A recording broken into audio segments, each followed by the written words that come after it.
ध्यानमूलं गुरुर्मूर्ति पूजामूलं गुरुर्पदं मंत्रमूलं गुरुर्वाक्यं मोक्षमूलं गुरुकृपा अचिंत्य व्यक्तरूपाय निर्गुणाय गुणात्मने समस्त जगदाधार मूर्तये ब्रह्मणे नमः।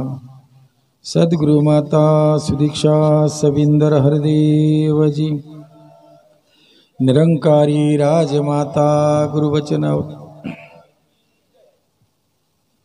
प्रेमाने बोला। उजळले भाग्य आता अवघी चिंता वारली। तुमचं आमचं सर्वांचं भाग्य उजळलेलं आहे। भाग्य का उजळलं, काय कारण असेल तर म्हणले अवघी चिंता वारली। अहो भाग्य एवढ्यासाठी उजळलं म्हणले की आमची सगळी चिंताच वारली। वारली म्हणजे काय, गेली का? गेली नाही, कारण गेली तर परत येऊ शकते, पण चिंता वारली। वारलेलं परत येतं का? नाही। मग काय वारलेले? चिंता वारली। म्हणून आम्ही कसे आहोत? भाग्यवंत आहोत। उजळले भाग्य आता। नुसतं भाग्य आमचं असं नाही, भाग्य उजळून गेलेलं आहे। हरीचे या दासा नाही भय चिंता, पुढं काय? दुःख निवारिता नारायण। कारण हरीच्या या म्हणजे चिंता का वारली तर संत दर्शनी हा लाभ। कशाचा लाभ झाला संत दर्शनाचा? पद्मनाभ जोडीला। पद्मनाभ म्हणजे परमात्मा, हरी जोडला। मग हरी जोडला, हरीचं दास्यत्व आम्ही स्वीकारलं। मग हरीचे या दासा हरीच्या भक्ता नाही भय चिंता, दुःख निवारिता पांडुरंग नारायण।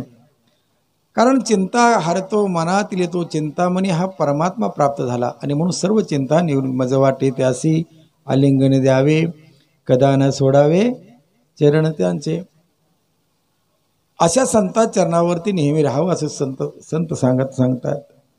आज या ठिकाणी असे महान कर्मयोगी महापुरुषांच्या उपस्थितीमध्ये देवी देवताची सभा ज्याला म्हटलं जातं अशी सत्संग या विठुरायाची वाडी या पवित्र नगरीमध्ये आज सद्गुरूच्या कृपेनं आयोजित झालेला आहे। तर संजनानो,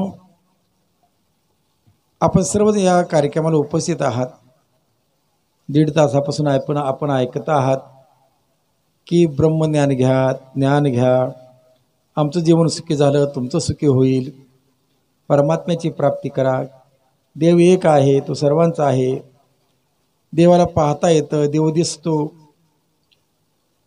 तर संजनानो, थोडं चिंतन करा, थोडे विचार करा।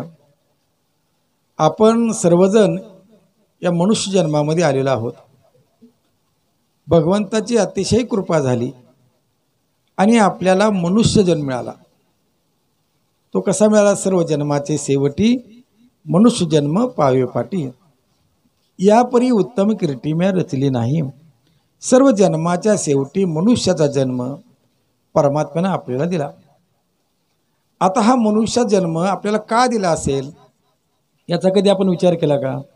आपण का, आता प्रत्येक गोष्टीला काहीतरी कारण असतं। तुम्ही समजा आता इथं आम्ही आलो, काहीतरी कारण आहे, कारण सत्संगसाठी आम्ही आलो। तुम्ही कवठेमंकाळला गेला तर काहीतरी कारण असतं, काहीतरी काम असतं। एखाद्या गावात सेवाला गेला, उगी बिनकारणात कोण कुठे जातं का? नाही, प्रत्येक गोष्टीला काहीतरी कारण असतं। मग आता आपण सर्वजण या मनुष्य देहामध्ये आलेलो आहोत। भगवंतानं आम्हाला मनुष्याचा जन्म दिलेला, कशासाठी, काय कारण आहे याचा कधी विचार केला का आपण?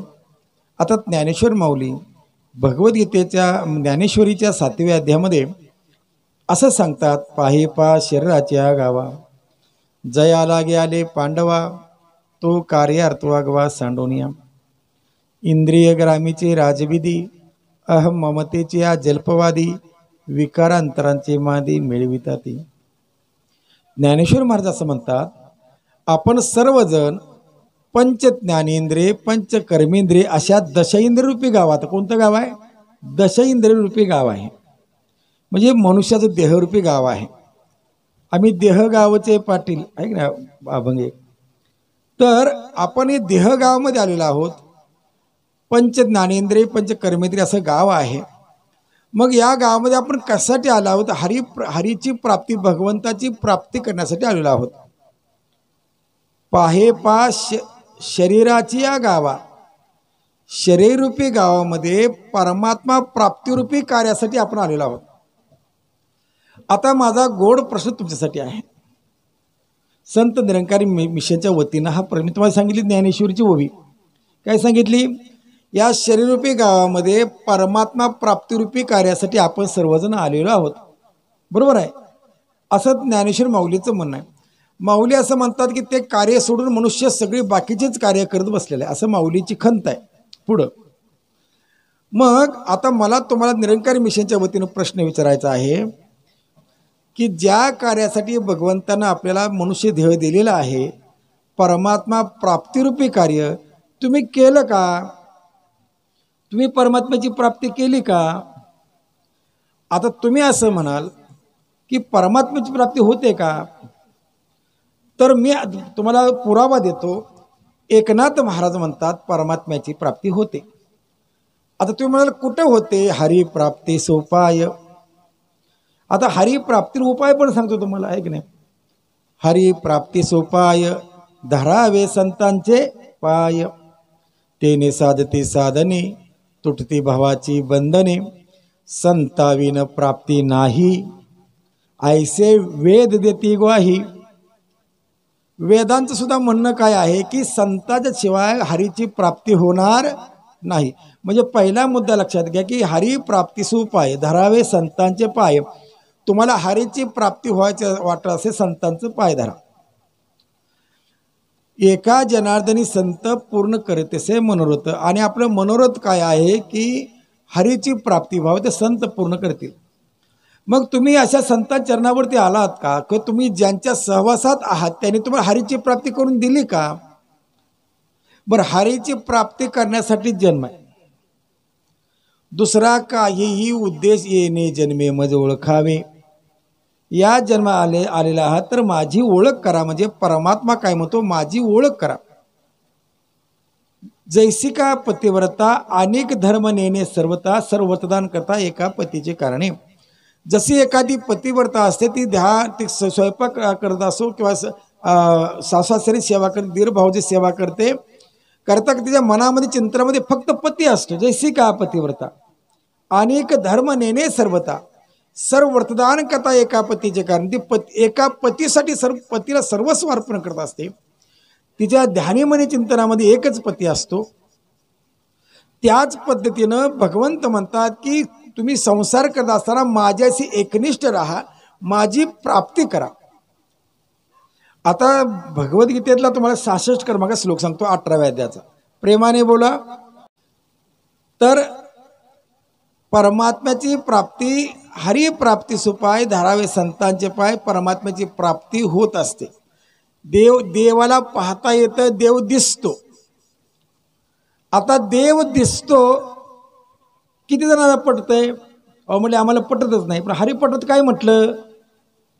ज्ञानदेव पाठ, हरी हा वैकुंठ भरला घनदाट हरी दिसे. हा हरी दिसतो, घनदाट भरलेला सर्वव्यापक भरलेला हा हरी प्रत्यक्ष दिसतो.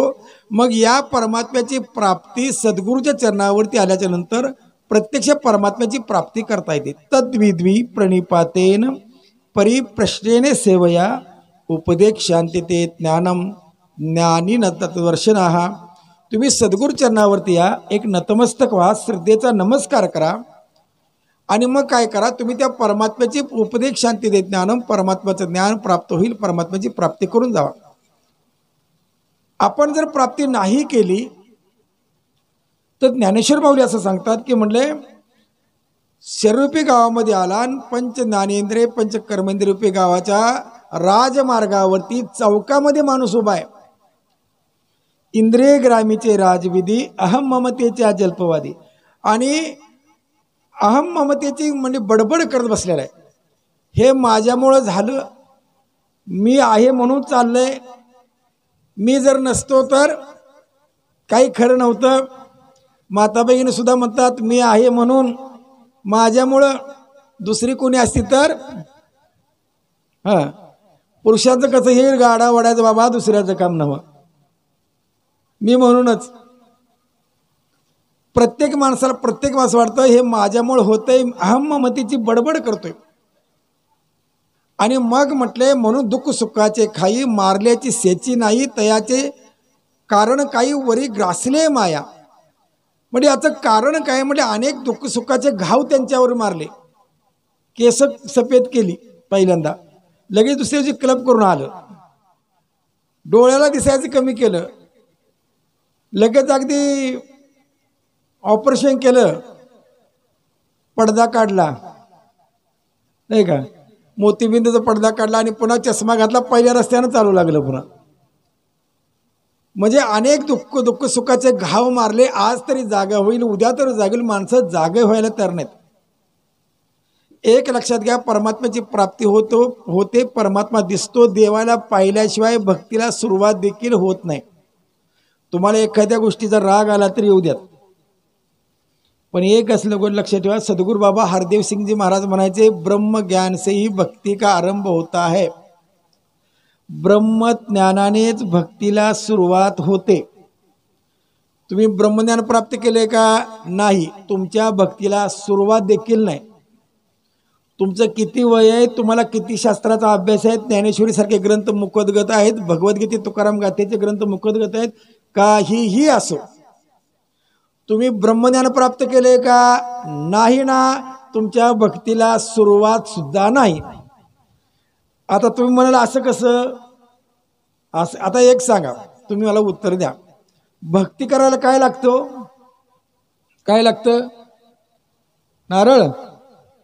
भक्ती कराय भाव लागतो. काय लागतं, कुठला भाव, थोरला का धाकटा.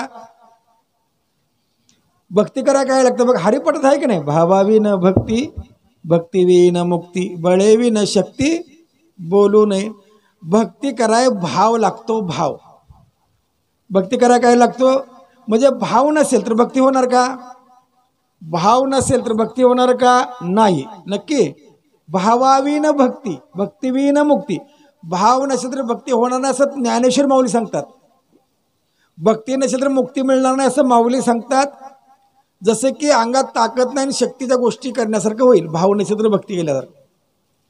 आता मला तुम्हाला विचारायचं, भाव कधी निर्माण होतो माहिती आहे तुम्हाला, भाव नसेल तर भक्ती होत नाही.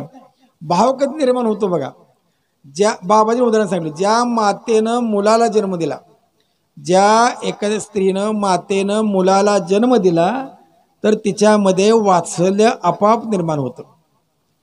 मुलाला जन्म दिल्याबरोबर वात्सल्य आपोआप ऑटोमॅटिक निर्माण होतं, बरोबर की नाही, होतं.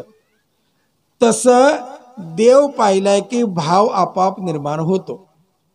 मुलाला जन्म दिला नाही तर वात्सल्य निर्माणच होत नाही.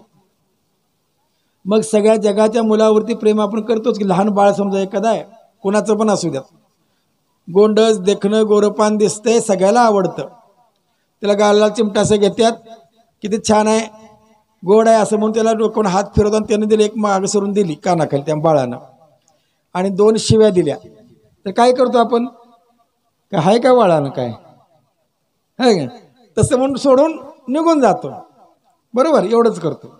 पण समजा तिची आई आलेली त्या बाळाची आणि त्या बाळाच्या आईनं पण गाल ओढला, त्याला गालावर हात फिरवला आणि बाळानं 2 कडाक दिलं, कानपटे दिल्या आणि 2 शिव्या दिल्या. आई टाकून जाते का जाते, नाही जात. कारण त्या आईनं मुलाला जन्म दिल्यामुळे तिच्यामध्ये वात्सल्य निर्माण होतं. तसा बाबानं देव पाहिला तरच भाव निर्माण होतो. मग देव पाहिल्यानंतर भाव निर्माण होतो. मग भाव निर्माण झाल्यानंतर भावाशिवाय भक्ती होतच नाही. म्हणून ब्रह्मज्ञान से भक्ती का आरंभ होता है. म्हणून ब्रह्मज्ञानानेच भक्तीला सुरुवात होते. मग हे ब्रह्मज्ञान जे आहे ना, किती महत्वाचं आहे तुम्हाला सांगतो, प्रेमाने बोला. ब्रह्मज्ञान जे आहे ना, बघा तुम्हाला एक वेदाचा श्लोक सांगतो. त्या वेदाच्या श्लोकामध्ये असं म्हटलं, पृथ्व्याम यान तीर्थानी स्नानदानुषत फलम तत्फलम कोटी गुणितम ब्रह्मज्ञान समपम. पूर्ण पृथ्वीवरती जेवढी तीर्थ आहेत, पूर्ण धरतीवरती जेवढी तीर्थस्थानं आहेत, सर्व तीर्थामध्ये स्नान केल्यानंतर तुम्ही किती श्रीमंत असा, महाराष्ट्रातली सर्व तीर्थ कराल, फारच श्रीमंत आहे तुम्ही, भारतातले तीर्थ कराल, सगळ्या जगातले तीर्थ आणि 1-2 देश फिरून याल, याच्यापेक्षा काय. पण इथं म्हटलेलं आहे की जगातल्या धर्तीवर जेवढी तीर्थ आहेत, धर्तीवरती सर्व तीर्थामध्ये ज्याला स्नान करण्याचं भाग्य मिळतं, मग सर्व तीर्थामध्ये स्नान केल्यानंतर जेवढं फळ मिळतं त्याच्यापेक्षा कोटी गुणानं ब्रह्मज्ञान श्रेष्ठ आहे. त्याच्यापेक्षा कोटी गुणानं ब्रह्मज्ञान श्रेष्ठ आहे. आणि हे ब्रह्मज्ञान आज आज विठुरायाच्या वाडीमध्ये आता आमचं प्रवचन संपलं की इथं दिलं जाणार आहे. या कार्यक्रमाचं विशेष आहे. तुम्ही अनेक कार्यक्रम ऐकले जातील, देवाच्या बद्दल मोठे मोठे वक्ते येऊन प्रवचन केले जातील, पण कुठलाही कार्यक्रम तुम्ही असा ऐकलाय का की आज ज्या देवाचं वर्णन ऐकताय तो देवच बघून जावा.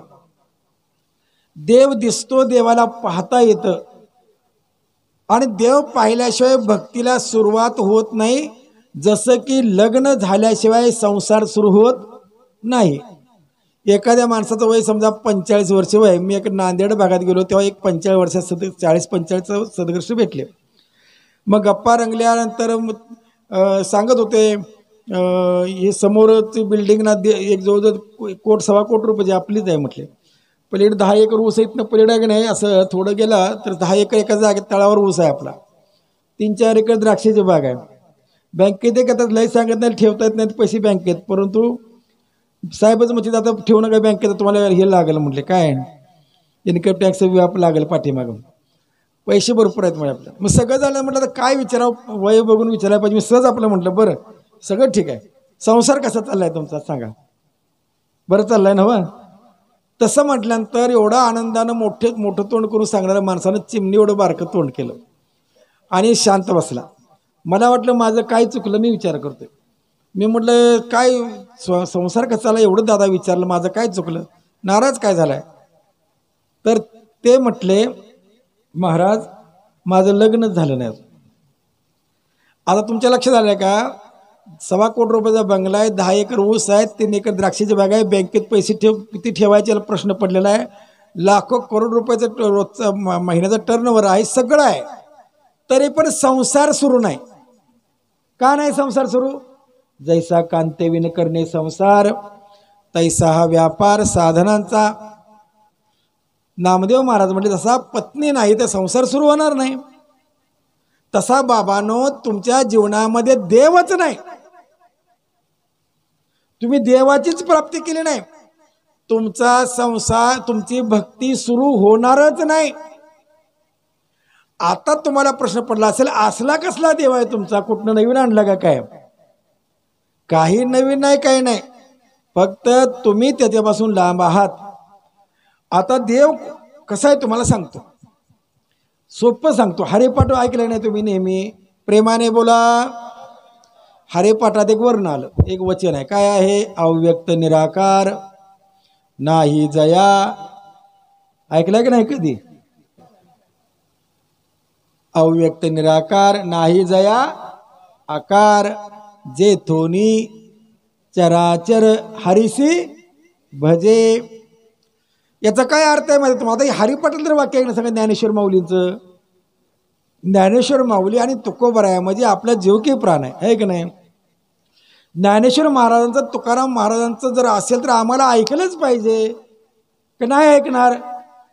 मग मला सांगा, ज्ञानेश्वर माऊली असं म्हणतात, अव्यक्त निराकार देव कसा आहे? अव्यक्त असून निराकार आहे. कसा आहे देव? कसा आहे? निराकार आहे. आणि पुढे म्हटले नाही जया आकार, देवाला आकार नाही, देवाला आकार नाही. आता बघा तुम्ही मनाची शपथ घेऊन सांगा, म्हणून मग पहिल्यापासून म्हटलं एवढ्यासाठी, जे देव अव्यक्त आहे, निराकार आहे, ज्या देवाला आकार नाही, जेथून चराचर आणि ज्याच्यातून चर आणि आचर निर्माण झालं. कशातून निर्माण झालं माहिती आहे का तुम्हाला? कशातून चर आणि आचर निर्माण झालं? ध्यान देऊ नका. त्या हरीची भक्ती करायची. हरिपाठ म्हटल्याशिवाय तोंडात पाणी घेत नाही. 27 अभंग म्हटल्याशिवाय तोंडात पाणी घेत नाही. म्हटलं पाऊस पाणी कमी घेऊ पण नका. पण हरिपाठात लिहिलंय की तरी काय? अर्थाविन पाठांतर कासाव्या करावे, व्यर्थचे मारावे घोकून या, तुका म्हणे ज्याला अर्थ नाही भेटी नाही तरी गोष्टी बोलू नका. अर्थ काय माहित पाहिजे की नाही सांगा बरं. तर काय म्हणतात, अव्यक्त निराकार ज्याला आकार नाही, नाही जया आकार, जेथून चराचर. जेथून म्हणजे कुठून मी सांगतो. जेव्हा कोटेच नव्हते काही, जेव्हा कोटेच नव्हते काही, लक्ष द्या. जेव्हा कोटेच नव्हते काही, कुठं काही नव्हतं. काय काय नव्हतं? चंद्र सूर्य तारा नाही, चंद्र सूर्य तारा नाही. गोष्ट कधीच आहे बघा. जेव्हा कुठेच काही नव्हतं म्हणजे कधी कधी नव्हतं. चंद्र नव्हता, सूर्य नव्हता, तारे नव्हते. कधीची गोष्ट आहे. अवघे शून्यच होते पाही, अवघे शून्यच होते पाही. चंद्र नव्हता, सूर्य नव्हता, तारे नव्हते, पृथ्वी नव्हती, काही काही नव्हतं, फक्त शून्य होतं. शून्य म्हणजे काहीतरी होतं. शून्य सुद्धा संख्या आहे. शून्याच्या खाली बी संख्या येतात का नाही, -1 -2, शून्य मध्ये आहे, बरोबर का. शून्यापासून खाली पण संख्या असतात का नाही, -1 -2 किती पुढे जातात. वर प्लस जसे जातात तसं मायनस पण जातात. मग अवघे शून्यच होते पाही, अवघे शून्यच होते. लक्ष देऊ नका, पहिल्यापासून बघा. जेव्हा कोटेच नव्हते काही, कुठे काही नव्हतं म्हणजे काय काय नव्हतं. चंद्र सूर्य तारा, चंद्र नव्हता, सूर्य नव्हता, तारा, ही पृथ्वी सुद्धा नव्हती. मग काय होतं? अवघे शून्य होतं, काही नव्हतं. ते होतं एक शून्य होतं. कान्होबा तेरे तेरे ते, कुठला परमात्मा आहे? कान्होबा ते ते ते काय? कुठे काहीच नव्हतं, फक्त शून्य होतं तेच. मग त्याच्यातून काय झालं? त्याच्यातून काय झालं? जेथून चराचर, मग त्या शून्यातून त्यातून काय चराचर निर्माण झालं. चर आणि अचर. त्या हरीशी म्हणजे तेरे ते, तो जो हरी आहे त्याची भक्ती करा. मग सद्गुरु माता सुदीक्षाचे महाराज काय, हे शब्द आता झाले अभंगातले. सद्गुरु माताच काय म्हणतात बघा. चांद था ना सूरज था, बघा ते शब्द आहेत का नाही. हवा थी न अग्नि था, ना पानी था, रात थी न दिन था, कुछ भी नहीं था, कुछ भी नहीं था. चांद था ना सूरज था, चंद्र सूर्य तारा नाही. चांद था ना सूरज था, कुछ भी नहीं था, तब निरंकार था.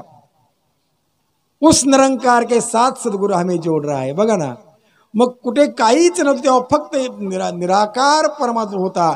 मग काय झालं? याला एकट्याला करमेना, एकट्याशी कंठवेना, करमेना म्हणून काय झालं? तिथे एक ढालगज निर्माण झाली. तिथे एक ढालगज ढालगज म्हणजे माया निर्माण केली. मग तिने काय केलं? हे सगळं प्रमाण निर्माण. मीचे एक सर्वा या जगा जन्म पांडवा, आणि मजती पासून या गवाद निर्वाह त्यांचा. मग मी एकट्यानं म्हणजे देवानं सगळं जग निर्माण केलं. जगाचं पालनपोषण मी एकटा करतो.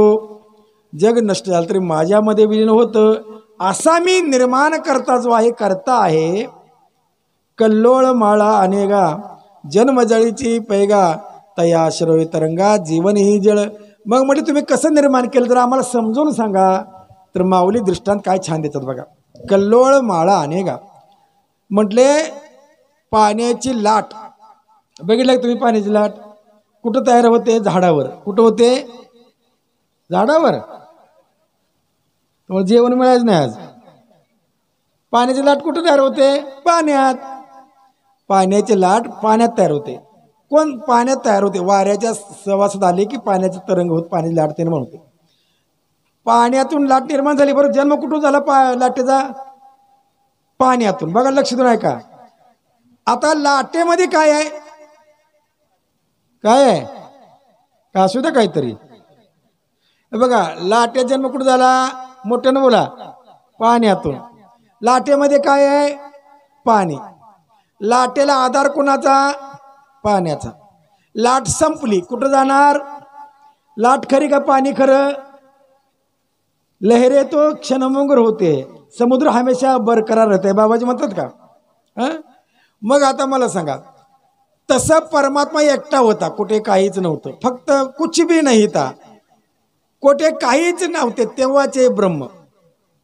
मग त्यातून काय झालं, पृथ्वी चंद्र सूर्य तारे या 3 लाटा, धरती अग्नी पाणी ह्या 3, आणि जीव वायू कशा 9 लाटा निर्माण झाल्या. कशातून?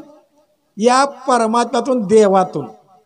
मग जेथोनी चराचर, मग ज्याच्यातून चरण आचरण निर्माण, त्या हरिसेवेची, त्या देवाची भक्ती करा, देवाची भजे, असं माऊली म्हणतात.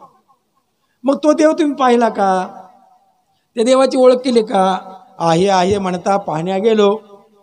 संत काय म्हटले माहिती आहे का? आहे आहे म्हणता पाहण्या गेलो. आणि काय पाहून आलो माहिती आहे का?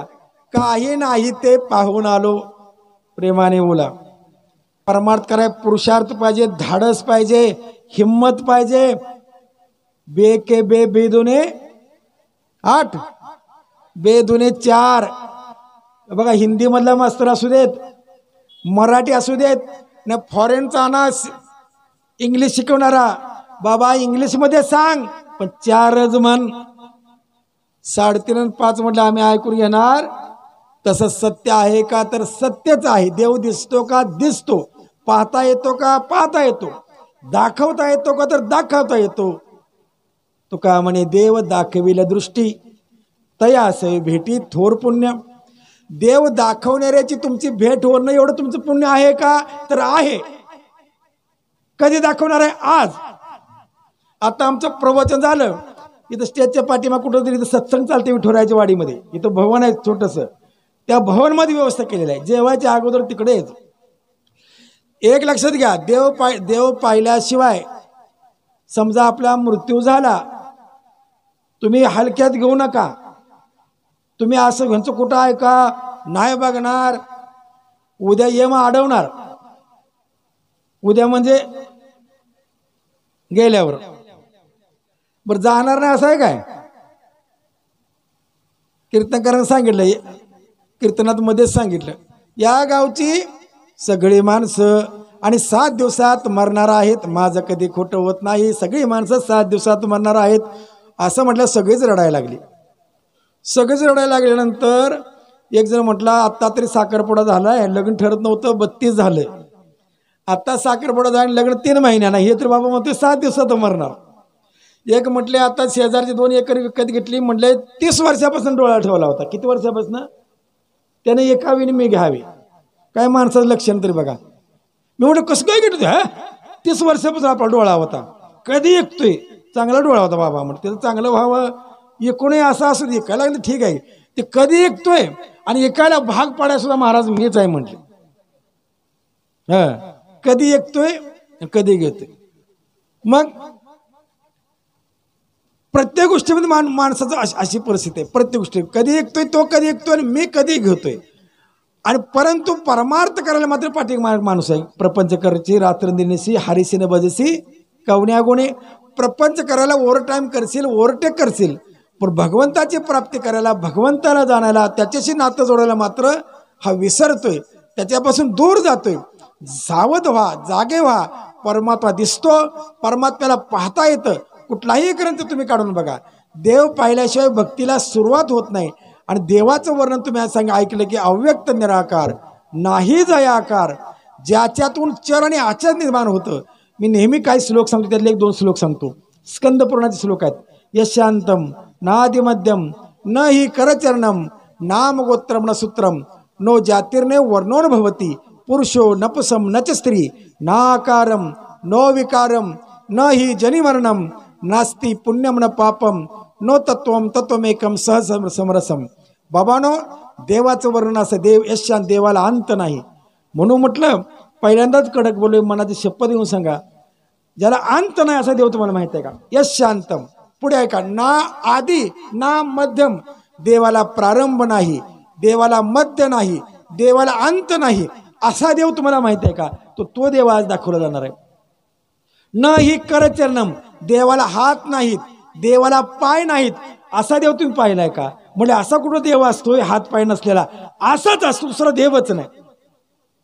तुम्ही कुठलाही ग्रंथ काढून बघा, ज्ञानेश्वरचे 9वा अध्याय काढून बघा, स्कंद पुराण काढून बघा, भगवद्गीता काढून बघा, तुकोबरायची गाथा काढून बघा, कुठलाही ग्रंथ काढून बघा. म्हणजे याला हात न ही करचरण नाम गोत्र, याला नाव नाही, गोत्र नाही, सूत्र नाही, नियमबद्धता नाही. देव जन्मत नाही, मरत नाही, येत नाही, जात नाही, एका वेळेस सर्वत्र उपलब्ध आहे. असाच देव आहे. चरणाविन चाले, वाचविन बोले, अंगाविन डोले, सर्वाभूती, नेत्राविन देखे, कर्णाविन ऐके, जिभेविन चाके, सर्व रस, हाताविन देतो, मुखाविन पितो, घराविन घेतो, प्रेम मूल. ऐसा हा देव, ऐसा असाच देव आहे. रूपाविन तुझ्या म्हणे मुकुंदराज जानवा. नाही नाही आकाश धरणी, पाहे स्वरूपाची खाणी, स्वरूप आहे अगोचर, गुरु करतो गोचर, गोचर करता जाण, दृष्टी दिसे निरंजन, नाही हात पाय यासी, नाही हात पाय यासी, जनी म्हणे स्वरूपाशी. जनाबाई म्हटले स्वरूपाला हात नाहीत, पाय नाहीत. तुकोबराय म्हणजे तुका म्हणे विठू भरला सभा सर्वत्र भरलेला आहे. आता सोपं तुकाराम महाराजांचे शब्द आहे. आपण तुकाराम महाराजांना मानणारे सर्व माणसं. आता तुकाराम बीज झाली का नाही? मग तुकोबराय काय म्हणतात? बाबा देव कुठं आहे? देव आहे तुम्हा पुढे. आता तुम्ही बसल्या, तुमच्या पुढे देव आहे. जे निरंकारी समजा आहे त्यांनी पाहिला, जे निरंकारी समजा आज पहिल्यांदा कार्यक्रम ऐकतात किंवा अजून ज्ञान घेतलं नाही, तुम्हाला देव पुढे दिसतोय का? आहे का? तर आहे, असू द्यात. दिसलाय का? उगीच माणसं म्हणतात अहो इथं इथं इथं साप गेलाय, इथं इथं इथं गेलाय, घाबरू नका, गोष्टीतला आहे. मला बरं इथं बसलं, इथं साप गेलाय, दिसलाय का? बघितल्याशिवाय खरं आहे का सांगा बरं? आहे की नाही? तसं तुकोबराय म्हणजे देव कुठं आहे? देव आहे तुम्हा पुढे. बाबांनो तुमच्या पुढे. आता तुम्ही इथं बसला, देव तुमच्या पुढे आहे. समजा तुम्ही शेतात गेला, देव आहे तुम्हा पुढे. तुम्ही बसमध्ये बसला, देव आहे तुम्हा पुढे. आता तुम्ही देवाऱ्यासमोर बसला असला, तुम्हाला एकदा पटल देव आहे तुम्हा पुढे म्हणजे पुढे देवाऱ्यावर देव आहेत. मंदिरात बसलं काय होईल? तुम्हाला मंदिरात बसलेला आहे, देव आहे तुम्हा पुढे, एक ठीक आहे. पण तुम्ही शेतात गेलाय, देव आहे तुम्हा पुढे. एसटीत बसलाय, देव आहे तुम्हा पुढे. कुठं आहे देव तो? बरं पुढं असणारा देव कसा आहे? गमती कशी बघा. याशी नाही पाठपोट, करी त्रिलोक्याचा घोट. या देवाला पाठ आणि पोट नाही. आता म्हणून मगाशी म्हटलं, शपथ घेऊन सांगा, पाठपोट नसणारा देव बघितला का तुम्ही? आता असा असतो का? म्हणत नाही. तुकाराम महाराज काय म्हटले? याशी नाही पाठ पोट. देवाला पाठ आणि पोट नाही. पाहिला काय देव तुम्ही? नाही पाहिला. मग आज बघून जाय. याशी नाही पाठपोट. आणि गंमत आहे का? करी त्रिलोक्याचा घोट. कशाचा घोट करणार? ऐका पाटील महाराज, 3 लोकांचा घोट करतोय. कोण? देव. आता गंमत आहे का? घोट आणि घोट करणारा किती फरक मोठा आहे. आता आपण पाण्याचा घोट घेतो. आता घोट केवढा असतो? छोटा असतो पाण्याचा घोट. आणि आपण केवढा घोट घेणार? किती मोठा आहे. तसं समजा हत्तीनं पाण्याचा घोट घेतला. आता तांब्या एवढा पाण्याचा घोट येईल हत्तीच्या तोंडात, आहे की नाही? पण तांब्या एवढा पाण्याचा घोट आणि हत्ती केवढा मोठा आहे? घोटापेक्षा मोठा आहे की नाही? तसा देव असा आहे म्हणजे 3 लोकांचा घोट करतो. 3 लोक म्हणजे स्वर्ग, मृत्यू, पाताळ किंवा चंद्र, सूर्य, तारे, धरती, अग्नी, पाणी, जीव, आकाश. आता वरती जर तुम्ही बघितलं तर एक सूर्य आहे का? अनेक सूर्य आहेत. एक ग्रह आहेत का? आकाशगंगा जर बघा तुम्ही, त्यामध्ये लाखो करोड म्हणजे अब्जावधी ग्रह आहेत, तारे आहेत. अशा अनेक आकाशगंगा आहेत, आहे की नाही? पृथ्वीपेक्षा सूर्य 1000 पटीनं मोठा आहे. असं सगळं ब्रह्मांड, पृथ्वीसहित सगळं याचा घोट करतोय. मग देव किती मोठा असेल? घोट करणारा किती मोठा असेल? घोट जर एवढा असेल. माझेनी एके अंशे, ज्ञानेश्वरी, माझेनी एके अंशे विश्व व्यापेले असे. माझा 1 अंश विश्वव्यापक आहे. मग एवढा मोठा देव आहे. याशी नाही पाठपोट करीत त्रिलोक्याचा घोट. किंवा जेथे जातो तेथे तू माझ्या सांगाती चालविशी, हात जाईल तिथं माझ्या बरोबर आहे. आणखी काय का तुकाराम महाराज सोपं की म्हटले, जया मधुनी जाती आणि येती, तया कोणी न